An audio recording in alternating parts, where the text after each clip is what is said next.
తూర్పు గోదావరి జిల్లాలో చిరంజీవి పవన్ అభిమానులు సేవా కార్యక్రమాల్లో ముందుంటున్నారు.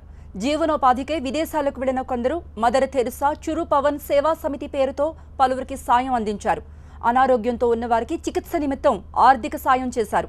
ఈ కార్యక్రమానికి మాజీ ఎమ్మెల్యే రాపాక వరప్రసాద్ హాజరై ఎన్ఆర్ఐ దాతల్ని అభినందించారు. వీరికి మన ముఖ్య అతిథుల చేతుల మీదుగా 26,000 రూపాయల ఆర్థిక సహాయాన్ని అందిస్తున్నారండి.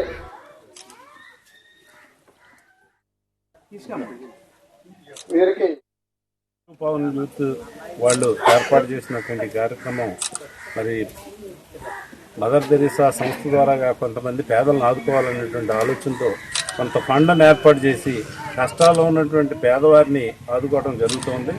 51,000 ఇద్దరు మహిళలకు మరి చాలా దిక్కులేనటువంటి పరిస్థితుల్లో వాళ్ళు ఉంటే వాళ్ళ ఇళ్ళను ఆదుకోవడం కోసం, కుటుంబాలను ఆదుకోవడం కోసం 25,000 ఒకరికి, 26,000 ఒకరికి, 51,000 రూపాయలు వీరు అక్కడి నుంచి సంస్థ ద్వారాగా పోగు చేసి వేళ ఇక్కడ వారికి ఈ సంస్థ ద్వారా ఇవ్వడం జరిగింది.